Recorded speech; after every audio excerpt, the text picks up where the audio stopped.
Hey, everybody, it's April Woodard, and welcome to Conversations in Chaos. You know, over the last few months, people across the nation have been protesting and spreading awareness on the Black Lives Matter movement. And USA Today actually has said that 46% of people who are protesting, the young people who are protesting, actually believe their opinions and their advocacy have an effect on the political climate in our country. So today, we're going to talk to some of them. We're going to talk to young activists, trailblazers, and future politicians who are becoming the giants, our new giants handling the situation out there today. They are becoming the global change agents. This is Conversations in Chaos, Young Activism.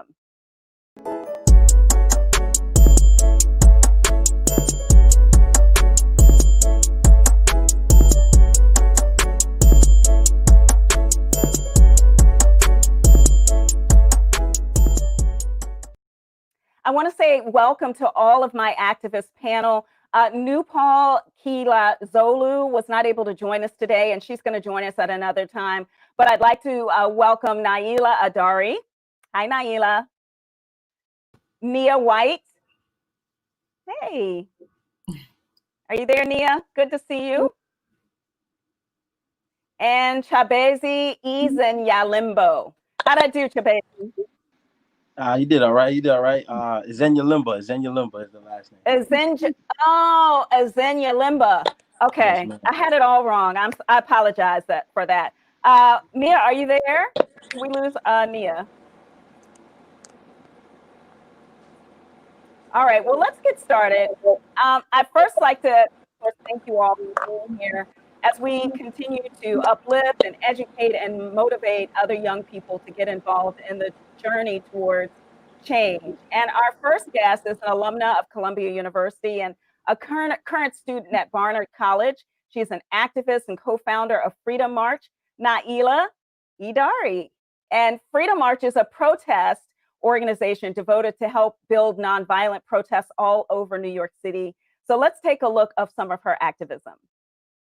We'll be providing frontline support for organizing on the ground. We will be building out the organizational capacity and infrastructure to build out a staff, trainings, launch digital campaigns. Their goal? To be able to do this long term, but at the same time recognizing that both Niall and I aren't going to be youth forever. The onus is really on us to make sure we are training the next generation to carry this torch. And while in a few years they might no longer be the ones leading this particular charge, these women tell me they have no plans to stop in their fight for equality and justice. I don't want to let up. I see things already happening right now, and just to keep that pressure on and continue to make sure these changes are happening. This is our lives, and this is the lives of our children and our grandchildren. So NIALAH, welcome. Thank you so much for having me. I'm so inspired by you and seeing you out there making your voices heard. On your site, you explained that Freedom March New York City is organizing nonviolent protests and policy reform leading up to the 2020 presidential election and 2021 New York City mayoral race. So what outcomes are you looking for? What do you anticipate is going to happen? Yeah, so right now we're hyper-focused on New York City and New York State. And some of the outcomes that we're hoping for is getting police officers out of schools and also divesting and reinvesting some of that budget into youth programs, into education, into mental health programs. Currently, we see those things happening, although the budget that we hope for didn't pass through New York City Council. So we're hoping to, continue protesting and demonstrating until we get the results that we want. So you ain't tired yet, is what you're trying to say, right? I'm definitely tired, but I'm not letting up. Got it. That is key. I'm definitely tired, but I'm gonna be out there. Okay. And I'll be asking for others to join me so we can rotate, because this work definitely is tiring. But while we have this momentum, as you saw in the video that you just posted, is that we need to keep this pressure on. Got it. Got it. All right. Well, I want to welcome our next guest now. She's a young activist who is a part of the Freedom March New York City team, and the youngest being 17 years old and taking over as their lead organizer. Nia White, she is an incoming freshman at Hampton University. She's also involved in other community organizations such as We Believe Incorporated and Black Women's Blueprint, where she states she developed a realization for the power in her voice. Let's take a look at some of her great work. No. Black Lives Matter! We're going to say it until all of New York City hears us. We are the social media generation. We have grew up with Facebook, Instagram, every sort of platform. So when you see Black people gunned down, choked out, shot up inside of their own communities, inside of their own homes, and you still see nothing being done about it, it gets you so confused and so frustrated. That's why we are organizing right now. You keep on poking a bear and you keep on poking a bear, they're gonna end up biting back. Everyone is just getting tired of it. Wow, Nia, you are so involved in a lot of organizations. I'm just curious, how do you find the time to balance everything? How do I find the time to balance everything? That is an amazing question. Honestly, I don't find the time, but I make it happen. So honestly, it's mostly about the dedication and the knowing that this movement and this revolution is way beyond me. So it's honestly just remembering, like, this is the work of my ancestors. This is the work that I need to make sure that the future generation doesn't have to go through and doesn't have to do. So it's really just the passion that I have that makes me do it. Yeah, well, I just want to know, like, what initiatives are you hoping to push through as you lead the organization Freedom March NYC? Yeah, so being the lead organizer, I'm only 17 years old. So I just graduated high school. I'm going to Hampton this fall. And honestly, the main initiatives that we have, so we have a 5 to Freedom policy, and it's mostly focusing on the issues that we need during 2020 to be done in order for the protests to die down. We're never going to obtain peace, because without justice, there will be no peace. So in order for the other people to want us to stop, then you need to let these type of things be done. So part of our 5 to Freedom policy is things like getting police out of the education buildings, because we know that students are being taught how to be criminals before they're being taught how to be educated. Also, another is how to defund in order to refund the community. So those are just 2 out of the 5 things that we have. So those are just a few of the initiatives that we plan on executing, and we will execute. Nia, you're so young. I mean, 17 years old. I mean, what was the turning point for you to get involved in this movement? Yeah, honestly, the turning point was I've been about it. So it's really just seeing everything that's going on. Like, we know that George Floyd wasn't the first man who couldn't breathe. We know that before there was Ahmaud Arbery, there was Sandra Bland. Before Sandra Bland, there was Tamir Rice. So seeing these people younger, and even younger than I am, knowing that it can happen to me, it can happen to my 10-year-old nephew, it can happen to my future children, just realizing that I don't have the privilege to take off this skin, and I don't have the privilege to stop this fight. So it just made me want to go out there. It just gave me the strive, and it gave me the passion, it gave me the fire, because this is the fire that my ancestors had brought to me. This is the fire that everyone is just depending on, the voices that are out there. And if I'm not out there, then who am I to actually complain about it? All right. Well, so inspirational. You're so inspirational. All right. I want to welcome our next guest is a recent graduate of Farmingdale State College and pursuing to be a nurse practitioner. He is a young activist and organizer of the Black Tie Walk, a protest meant to challenge the narrative of protesters being called thugs by President Trump. Let's take a look at his first experience in activism. We're trying to raise awareness. I love the signs. I love everybody that's here. So today we're going to be walking peacefully, protesting from here to Prospect Park.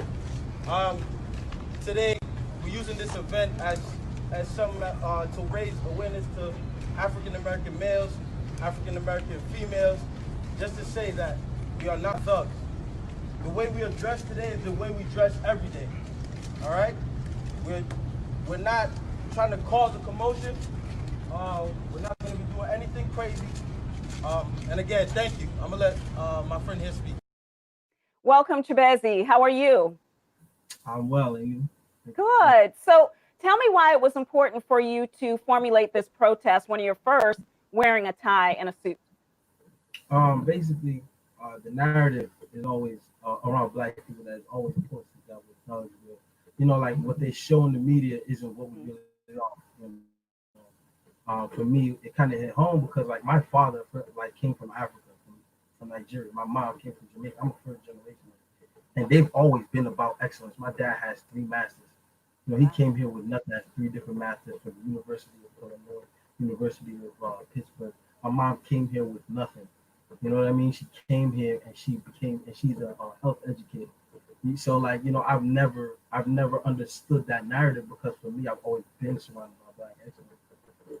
The way I dress, like when I go out, I'm not, you know, I always kind of wear like a turtleneck and pants. Like that's the way I dress. That's the way the people around me dress. That's the way we dress as a black community when we go out to certain events. So it's like, you know, when Trump came out and said that we are, he kind of lumped the protesters and the rioters all in one, and he said that we're thugs. And I'm like, that's Yeah. It reminds me of the civil rights movement, seeing Martin Luther King and all the others with him side by side, locked arm in arm, wearing suits as they protest. Does it remind you of that from the footage that maybe you've seen as a youngster? Yes, definitely.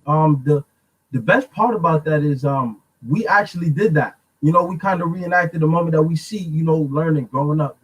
The moments they show you in the textbooks, they show you these black men of black excellence, locked arms, and just showing excellence and walking together in solidarity. That was the whole point.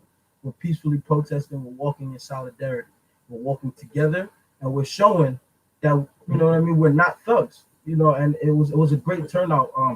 They got to be very good photos of us locked arms, just showing exactly what we know. Well, I'd like to bring all of my panelists back. I think Nia may have dropped off, but I'd like to bring all of you all back and just ask, you know, what has it been like protesting? Any extraordinary experiences that you can tell us about your participation?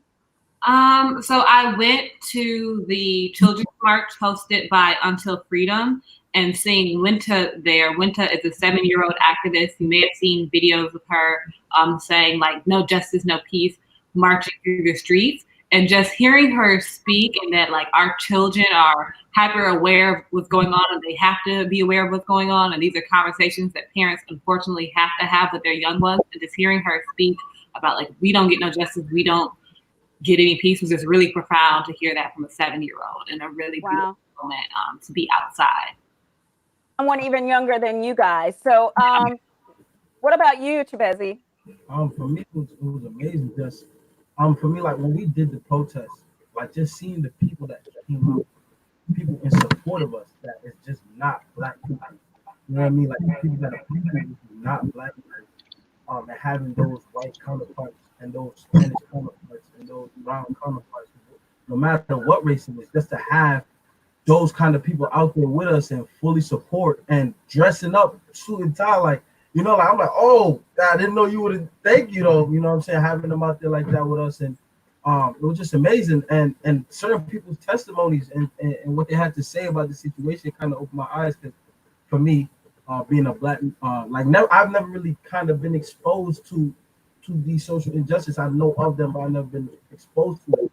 Right. Thank you know, not to on wood. I want to say thank God about that, but I've never really had a story to speak on it. To hear other stories, it's just like that could have been me. You know, like that really could have been me. Right. So it's crazy and amazing. And Nia, you're back with us. We're just talking about any unique experience you have had during your protesting. Yeah, so the first night that I actually went out to protest, I protested with Chelsea Miller, and we went out, and literally that was during the moment when the rioting was happening. So we ended up having to protect with our bodies the Target over at Atlantic Mall, and it was just so, I wouldn't call it revolutionary because this whole entire moment and movement is revolutionary, but it was just so, it just altered my mind really, because I was just noticing how people really don't recognize why we're doing this. They feel as though that it's about the property that we're trying to protect, when in actuality, it's the lives that we're trying to protect and the lives that we're trying to save, and not these properties. So regardless whether or not you support or whether or not you're against the rioting, people need to understand why everything is happening. And no matter what, whether or not you want to take it literally or figuratively,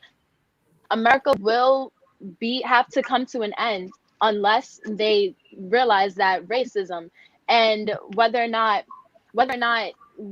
they recognize that the racism, the systematic oppression, and the systemic oppression needs to end.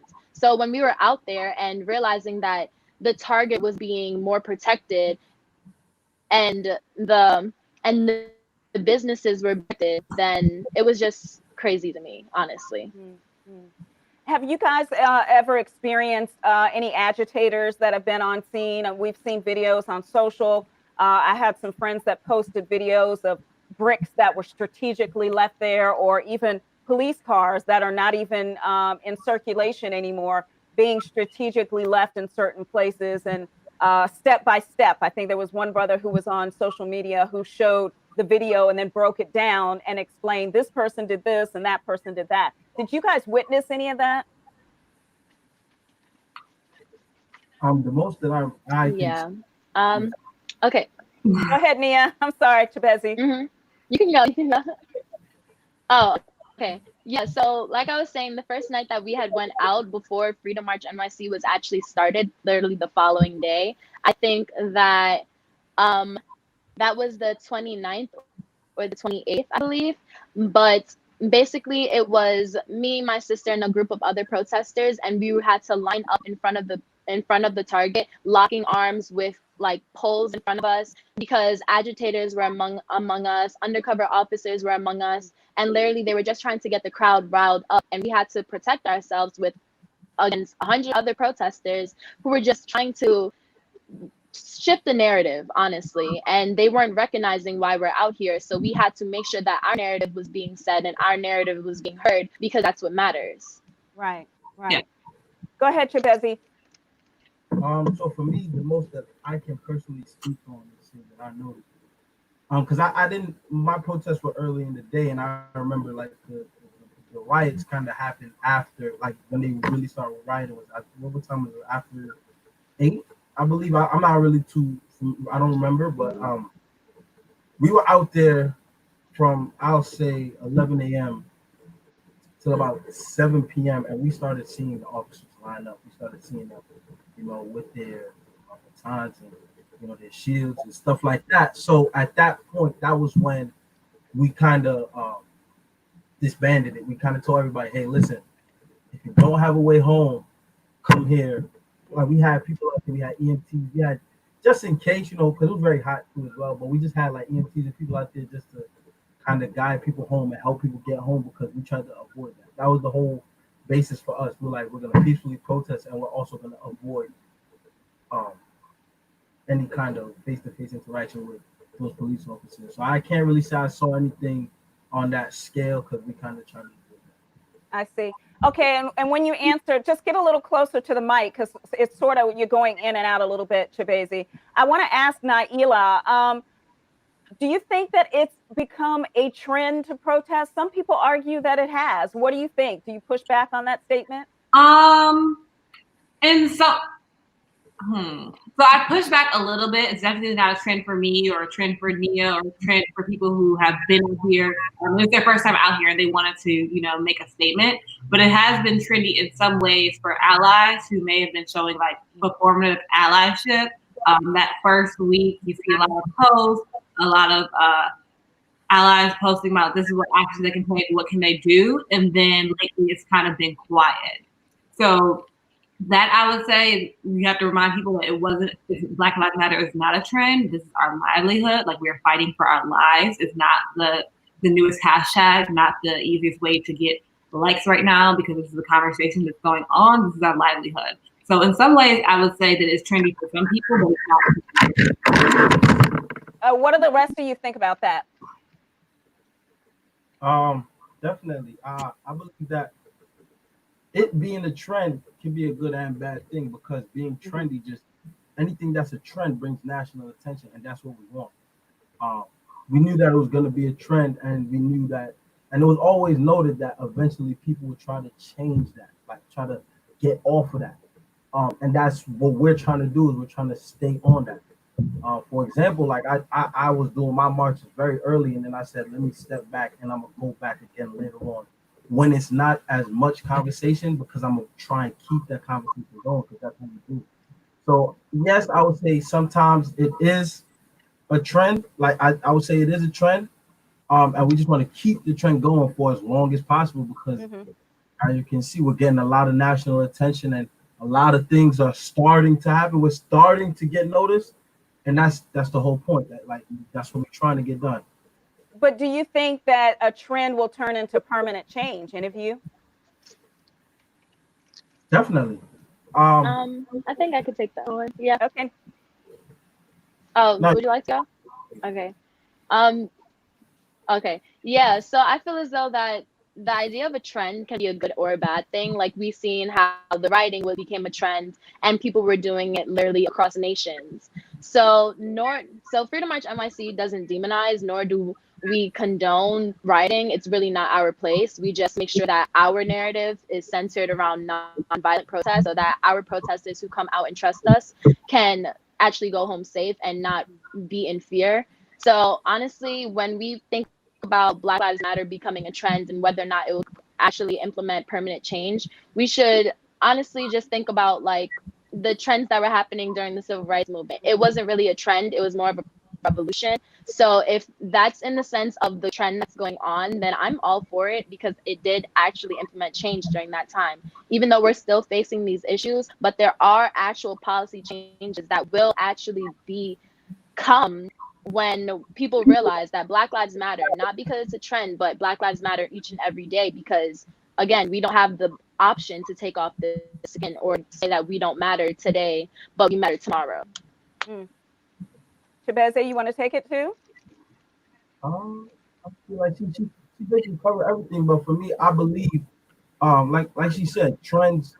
If this trend can lead to revolution, you know what I mean? Like this can be the trend that causes change, because so much people now want to be a part of it.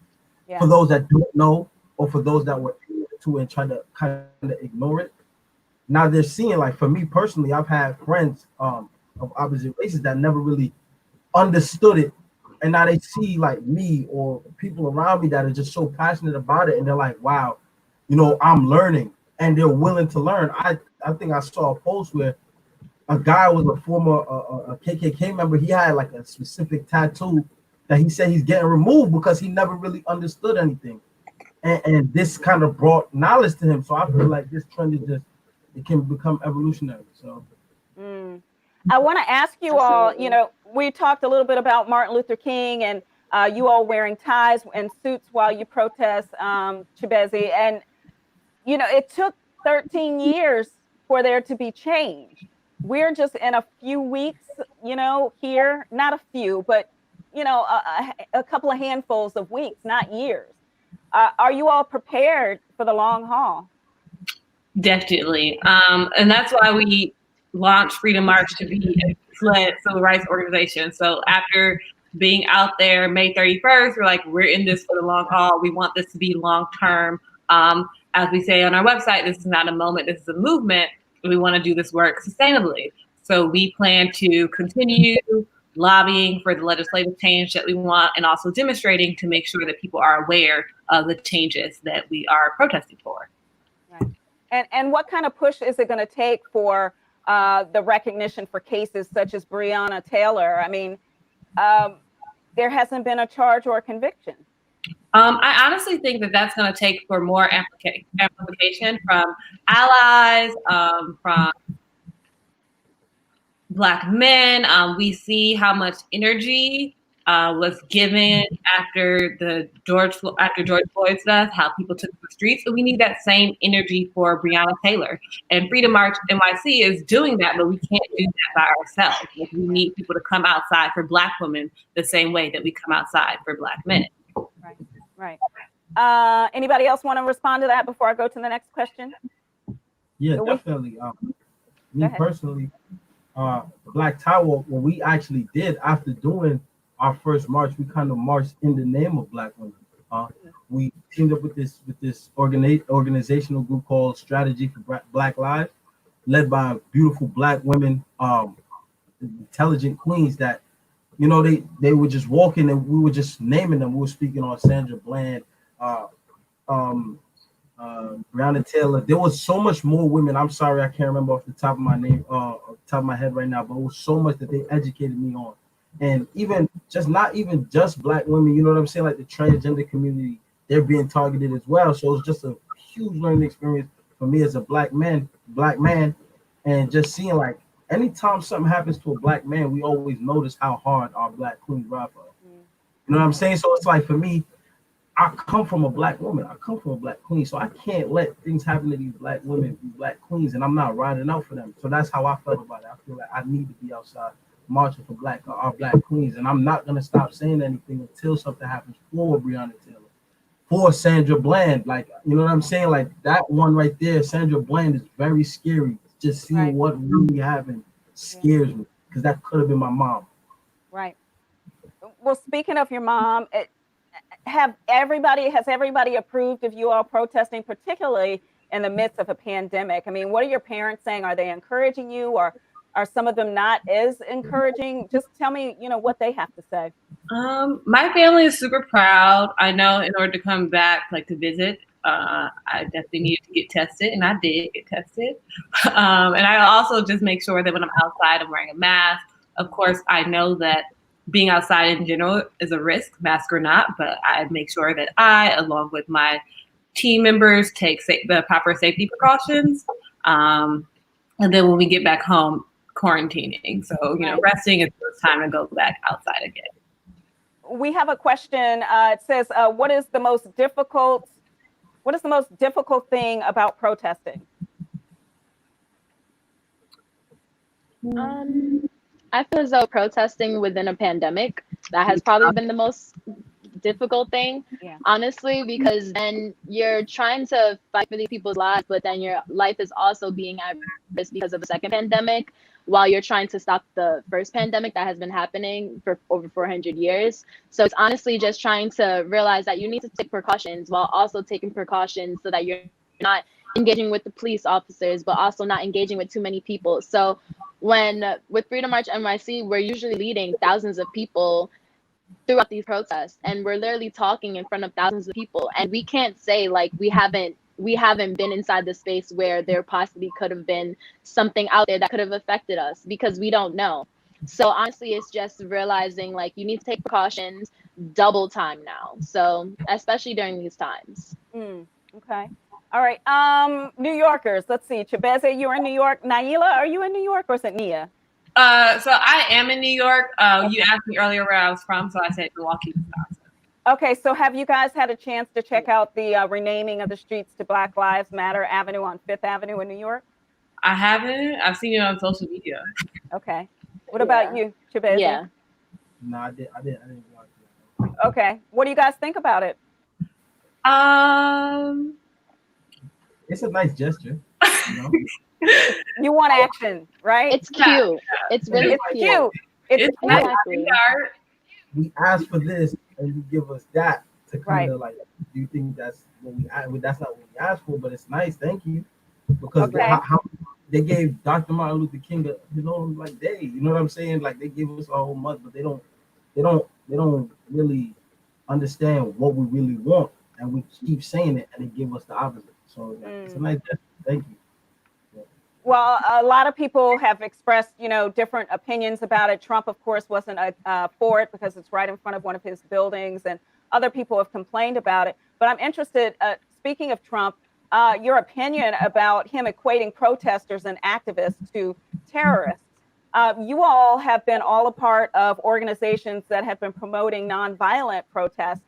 So what do you think about being kind of put into a group together and being called terrorists?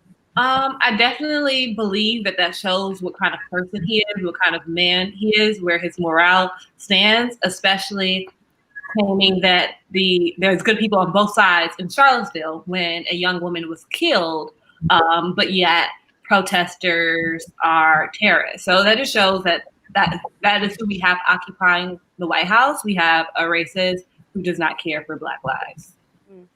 The rest of you, were you offended by it? Oh,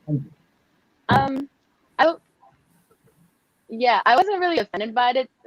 To be honest, I don't really care what he has to say about me, because I know that I'm a Black scholar and I'm educated and I'm a Black woman and I'm a Black queen and honestly all the Blackness I am. So it's honestly just realizing that he's him and I'm me. So honestly, why would I have business with what he has to say about me? And I'm not the person who's going outside because I can't have a haircut and walking outside in front of the city building with my AK. So honestly, if I'm a terrorist for actually realizing that Black lives matter, Black trans matter, Black women matter, Black men matter, Black children matter, if I'm a terrorist because of that, then that's just his business. Okay. All right. I'm just concerned about, again, what you guys think about the allies that are participating with you. So do any of you all have friends outside of your race? Curious. Yes. You do? And any of you have friends that are Caucasian, white? Yes. And what do they have to say? Have you all had that conversation with them? Have they gone out to protest with you? Have you had to explain things to them? In 2020, I'm not explaining anything to nobody. So please do your research. But the friends that I have, thankfully, they do their research. And some of them, they haven't protested. I know one is quarantined with her parents, but she has shared information constantly on her social medias, as well as donating and promoting anything that I'm doing, or that if I ask, like, can you amplify this? She says, of course, and she does it. That's what kind of friends that I have, and I think that if anyone asks you to do research for them, then maybe you need to reevaluate like that friendship, because that's not how friendship works. And then in regards to your first question about allies, I've met some wonderful people outside on the streets protesting who are of different races, who want to help like amplify our message and have been asking like what they can do to help, whether we need help building our website. Someone named LaRon helped build our website, or photography. Those allies have been helpful in stepping up to the plate in that manner. Okay, so what should allies be doing? You know, the folks that are at home that maybe don't have a friend like you all and are saying, how can I help? What can I do? What can I do when it doesn't look, you know, planned, or it doesn't look like it's trendy? What do you say to them? Yeah, what you can say to them is to keep saying and to keep speaking, because honestly, it's conversations that you have at home with your bigot aunt or your racist uncle or your homophobic father. It's those types of conversations that actually create change for a future generation, because then they're going to understand that you can't say this inside of my house, you can't say this to my future children, because it's wrong and it's immoral and it's not right. So when you have these conversations at home, it actually creates change for future paths and for future paths to be created. And also, aside from the conversations, put us in the rooms that we're not allowed to be in, that we haven't been in for years. So it's honestly just creating the space for Black women, Black men to be inside of the rooms that we haven't been allowed to be in, so that our voice is also heard. Okay, turning to monuments now. So there are mixed feelings on monuments. Okay, some believe that all of them should be taken down. Is there a limitation? Is there one thing that's like, okay, if you own slaves, the monument should go down? Or is there something else that should be used as a judgment for the monument? Each and every one of those monuments. All of them must go down, knock them down. Because now all of it, every single one. So you think like George Washington's monument should go down? Yep. Alexander Hamilton. Down. Tell me why. Tell me why. One at a time. Okay. Y'all excited about this? I'll let Chibueze take it. I'm just saying, I was just adding on. I'm just saying, like, the school names after these slave owners need to go. You sending Black kids to these schools. Imagine I sent the Jewish kid to Adolf Hitler High School. You know what I'm saying? Like, that's not fair to me.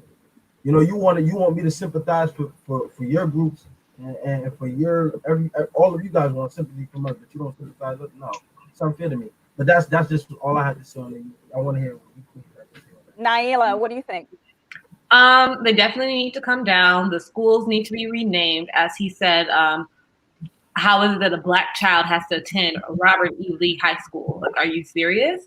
But what I will say is that these conversations weren't had. Well, they were had before, but they weren't highlighted as much. And I'm just thankful that they are, even if that's because like Black Lives Matter is trendy. Then yes, we need to have a conversations about these statues that need to come down.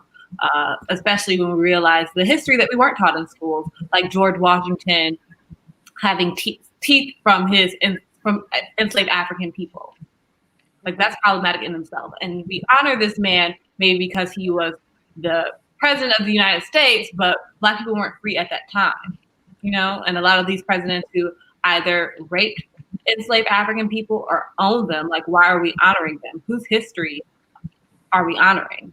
But some would say he's a founding father. A founding father who owned Founded what? And then also, it's already here. This is indigenous land. I mean, to the country where you live, where you reside. This is indigenous land, and two, like, I didn't have a choice to come here. Like, somehow, my ancestors survived the transatlantic slave trade and migrated from, when they were free, Mississippi and Arkansas to Chicago, Milwaukee, and I'm here. But this wasn't a choice. This land already existed by the indigenous people who lived here before Europeans came and brought chickenpox over and diseases. Okay. That's a whole nother topic. Okay, Nia, stop moving around. Let me get your answer. I'm sorry. I'm trying to find my AirPods so I can hear everybody. Oh, okay. Yeah. Right. So can you hear me at all, or? Yeah. Okay. Yeah, I can. Okay. So I ask again, should there be a set of rules? Okay, well, if this person did this, or if he didn't do this, or she didn't do that, what standards should be used for taking down statues? Or should there be any? All of them should come down. I don't find there to be any standards. I feel as though it's plain and simple. Honestly, if this person had nothing to them besides the finding of America that was already founded, or whatever historical reference they want to refer to as to why they have them standing up, honestly, just recognize that there's Black historians out there and there's Black intellectuals out there that should also have their statues up.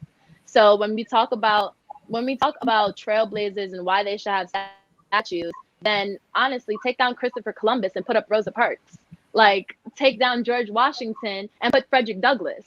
Like, there's so many inspirational people out there that actually implements a change for Black people and not just white people. So honestly, it's really just, there's no limitation for it. Should they be torn down or should they be put somewhere else? Because it is a part of history. It is a fact of what happened. So should they completely be erased or should they be put somewhere else? Erased. Are there any Adolf Hitler like statues in Germany? There may be. I don't think so. Like, we know that it happened, and that story is written down in the history books, but we don't need to see a statue to say that this happened. Okay. All right. I appreciate you all being so honest and sharing with me today. I just want to know, if there are any final thoughts, if you want to share with me, what inspires you to get out there every day and do what you do and start organizations. I spent my New Year's in Ghana because of the 400 years since the first enslaved African first reached the Americas. And part of that trip, I also went to castles where enslaved African people were held before they went onto the boats. And just being there, I was overwhelmed with so much emotion and tears and feeling. And to this day, I believe that I'm here and I'm fighting because someone else survived. So I must continue this fight for myself and for the next generation. Okay, before we go on to the next person, I want to ask you, apparently Ghana and the Washington Post just said that they're opening up the doors to Black people, Black Americans who want to move there, people who are fed up with the United States and want to leave the country and go there. Are you going to be willing? Are you going to be one of those people who's willing to move to Ghana? I definitely want to go. I want to go. I'm considering maybe being one of those people. Maybe I have like a house in Ghana and come to the Americas. I have to continue my work with Freedom March. But what if they want you to stay there and contribute to the economy and not come back to the United States? Would you do it? Yeah, I would be open to it. Like, if it looks like if Trump wins another 4 years, then I think it's enough for me. I'll just be organizing from Accra. Okay, final thoughts from the rest of you. Go ahead, Nia. Okay, yeah, all right.